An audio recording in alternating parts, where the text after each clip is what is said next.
Кітап сөйлесіп өзіңмен тіл қатады. Еріксіз сөзін жұртқа тыңдатады. Жеткізіп өткендердің өсиетін шешіліп кейде досың боп сырласады демекші. Кітап мерзімсіз баспасөз басылымы, көркем әдеби, қоғамдық саяси, ғылыми практикалық мазмұндағы туынды. Кітап оқудың ұлт болашағы үшін маңызы өте зор. Сондықтан да біз Тоқтар Әубәкіров атындағы қазақ тілі мен қазақ әдебиеті пән бірлестігі өз шәкіртіміздің тілдік қорын байытып, ой өрісін кеңейту мақсатында көркем әдебиеттегі қызықты аңыз әңгімелерді, хикаяттарды, тарихи драмаларды оқыту арқылы білімді тұлға етіп тәрбиелеудеміз. Артық білім кітапта. Ерінбей оқып көруге деп, ұлы ақын Абай Құнанбаев атамыз айтқандай, кітап адам баласы үшін теңдессіз, тілсіз тәрбиеші. Осы бір қазынамызбен оқушыларды қалай достастырамыз? Ол үшін қандай алғышарттар жасауымыз қажет? Бірінші, бала қашанда айтқанды емес көргенді іздейді. Сондықтан отбасы мүшелердің барлығы дерлік бос уақыттарын кітап оқуға арнағандары дұрыс. Екінші, білім көзінің бір ошағы ол басылым беттері. Айгөйлек, Балдырған, Мөлдір бұлақ сияқты журналдарға жазылып, баланың білімі мен танымын қалыптастыру керек. Үшінші, кітапхананы шынайы, мәдени ошаққа айналдырып, оқушылардың көркем әдебиетке деген қызығушылықтарын арттырып, оларды рухани азықтандыру өз қолымызда. Өзіңді тану үшін кітап керек, өзгені тану үшін кітап керек, депті Расул Қамзатов. 21 ғасыр ғаламтор заманы. Сондықтан өскелең ұрпақтың виртуалды өмірді жан-жақты меңгергеніне қуанамыз. Ғаламтордың арқасында қазіргі ел орталығы мен шет аймақтардың ара қашықтығы жойыла түсуде. Ғаламтор керек әрине, алайда кітап ақылына ақы сұрамайтын ең құнды қазына. Ең сабырлы ұстаз ол кітап. Тек кітап қана қайырымдылық пен қатыгездіктің, жалған мен ақиқаттың ара жігін ажыратып, танып білуге үйретеді. Кітап ең құнды қазына. Оның айтары шексіз. Сөзден өрнек ойып, кестеленген дүниені сәулелендіру керек болса, ешбір қимылсыз-ақ сізге мұң мен шаттық сыйлайтын бұл тек қана кітаптың қолынан келеді. Дәлел келтірер болсам, көз алдымызда ғана суреттелетін сюжеттік кинолардың әсері ұзаса 3 сағатқа созылуы мүмкін. Ал кітаптағы әрбір сөзді оқыған сайын, оның суреті көз алдыңызда ғана емес, миыңызда жатталып қалады. Бұл кітаптың ең керемет ерекшелігі, ең құнды жәдігерлер, тарихи дастандар, ұлы тұлғалардың өмірі мен шығармашылығы жайында жазылған ең асыл мұралар тек кітап арқылы ғана жетеді.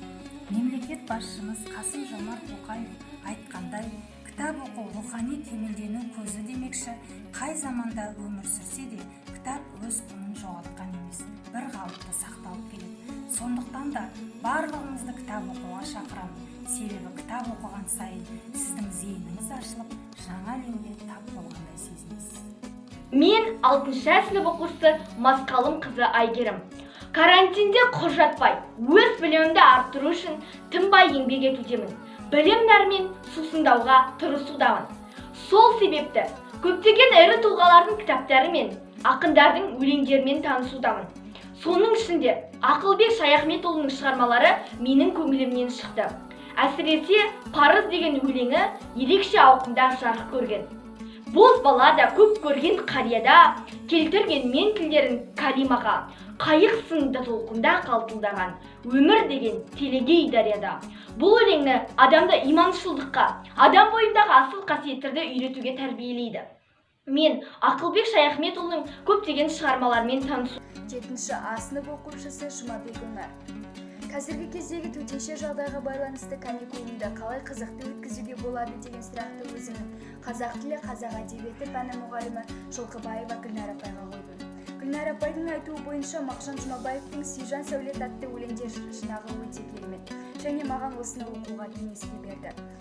Мен бұл Мағжан Жұмабаевтың кітабының ішінен маған ең қатты ұнағаны әрі ең қатты әсер қалдырғаны Мағжан Жұмабаевтың «Мағари сөздер» атты өлеңі.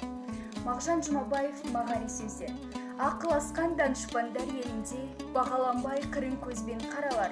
Шетке даңқа тағасып кеткенде қарсы болар ауылында ағалар. Жарты жан боп сорлы болған соқырға тілін алып таяқ алдан жол бастар.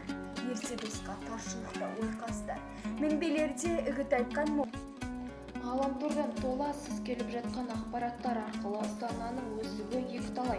Сондықтан да ақпаратты тек қана ғаламтордан емес, кітаптан да іздегеніміз абзал. Ал бұл менің дәл қазіргі уақытта оқып жүрген кітабым ойыңды өзгертіп, өміріңді өзгерт. Кәмшат Бекжігітованың 2017 жылы шыққан кітабы. Ең қызығы, бұл кітаптың авторы Кәмшат Бекжігітова ешқандай да журналист немесе ешқандай да жазушы емес. Ол жай ғана өзінің өмірде көрген қиындықтарына бойсұнбай, қазіргі дәрежесіне өз күшімен жеткен. Бұл кітаптан сіз көптеген мотивация ала аласыз. Кейде біз мұңаямыз, бұл кезде бізге мотивация керек болады. Сондықтан да бұл кітапты сіздерге оқуға кеңес беремін. Кітап қазына. Кітап білім бұлағы, білім өмір шырағы деп мақалда айтқандай, әріптестеріме, шәкірттеріме кітап оқудың пайдасы жөнінде санаулы ақыл кеңесімді айтқым келеді. Кітап оқу зейінді, ой өрісті кеңейтеді. Ойлау, есте сақтау қабілетіңізді дамытады. Кітап оқу шығармашылыққа жетелейді. Кітапты көп оқу сөздік қорымызды, тіл байлығымызды арттырады. Көркем шығарманы оқу адам бойындағы асыл қасиеттерді түсінуге тәрбиелейді. Бізге сенімділікті, сабырлықты үйретеді. Ұлы адамдарымыз кітапты жоғары бағалаған. Кітап білім бұлағы деп бекер айтылмаған. Сондықтан кітапты дұрыс пайдалану ережесімен қысқаша таныстырып кетейін. Біріншіден, кітапты ұқыпты және таза ұстау керек. Екіншіден, кітапты қаптау керек. Үшіншіден, кітаптың арасына қалам салуға болмайды. Төртіншіден, кітапты бүктеме, кітаптың баулығын пайдалан. Бесіншіден, кітаптың бетіне қалам не қарындашпен сызуға болмайды. Кітапта алма ағашы, жемісін біздер теретін. Тәтті алмаға балашы, кітабыңның